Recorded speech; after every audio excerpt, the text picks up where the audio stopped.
I could probably say honestly that when I was growing up, I had no appreciation for the greatness, the beauty, the majesty of the Mass, because it just wasn't being taught at that time.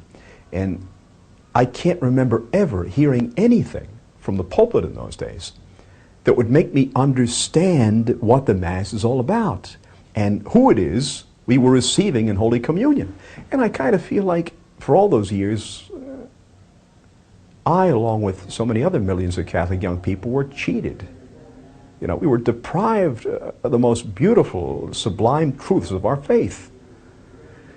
I was one of those kids growing up that went to Mass probably only because my parents made me go.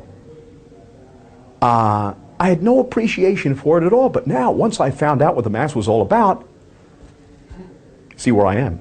Today I'm a priest. But again, that's the awesome reality the Mass is.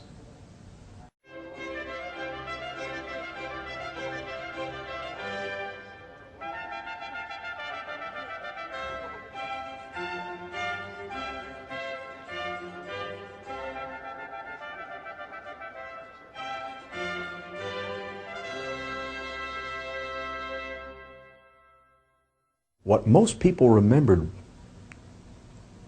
most about Padre Pio, what had the most lasting, profound effect upon them, what touched their hearts more than anything else, was the unforgettable way that he offered the Mass. The pilgrims who saw Padre Pio could never forget the reverence, the devotion, the concentration, the passionate intensity that they saw in his eyes. You know, when you saw Padre Pio elevate that sacred host at Mass, you knew, you understood that you were seeing the greatest, the most powerful, the most awesome, the most sacred thing that takes place in the face of the earth. In my room back home, in my cell, of course, the rooms in the monasteries, an old monastery would be called a cell. There is a large color picture of Padre Pio elevating the chalice at Mass, you know, and whenever I see that picture, it reminds me every day of what I'm doing when I stand in the place of Christ at that altar offering the holy sacrifice of the Mass.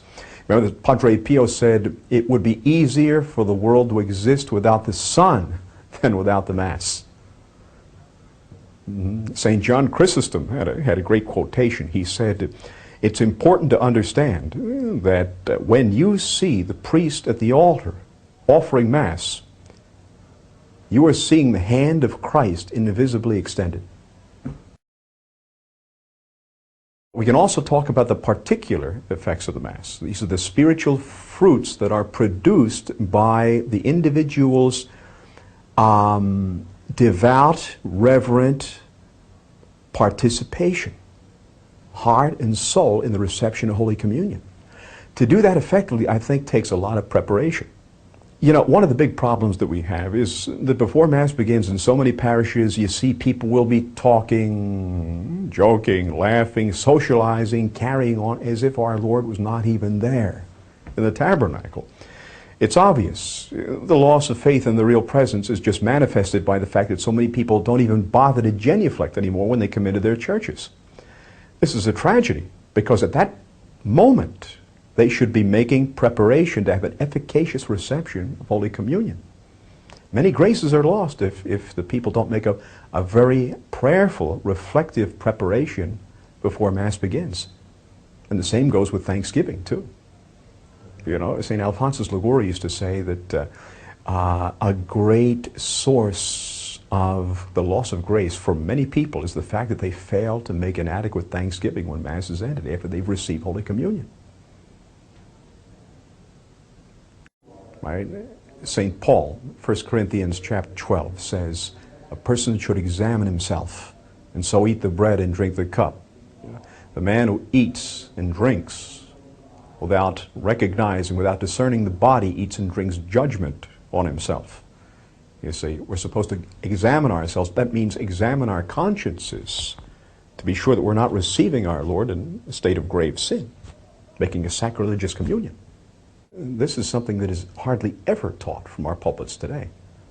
And of course, you know, when you look at the link between the penitential rite and the Gloria, and the Mass itself, of course, you have to recognize the link between the sacrament of penance and the Holy Eucharist.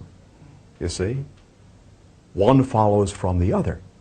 I remember being in so many parishes where I found they would have confession scheduled for about 15 minutes before the Saturday Vigil Mass begins. These would be parishes of 1,500, 2,000 families.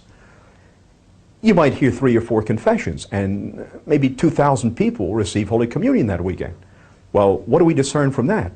Either you have many people ready for canonization, or you have many sacrilegious communions. All right? So people have to be conscious of this, the great necessity of being always in the state of grace. And of course, striving for holiness of life means not being content to have any kind of willful attachment to sin. That's what's pleasing to our Lord. When you're offering the Mass, you have to realize that you are reliving the Passion of Christ. It is Calvary made present again. It's the greatest act of worship the world has ever known or ever will know. The one supreme, eternal act of worship for the Son of God. It's painful to consider the fact that the vast majority of Catholics, even practicing Catholics, seem to have no real idea of what is going on when Mass is being offered. They don't consider the fact that they are seeing our Lord's eternal sacrifice mystically renewed, mystically represented, not repeated, but represented. See, there's a great distinction to be made there. It is an action which transcends time and space and helps us really to place ourselves at the foot of the cross. You know, when the priest is offering Mass, when the people are taking part in the celebration of the Mass, it's important to recall the fact that when the priest consecrates that sacred host, when he consecrates that wine, he always does it separately, never together.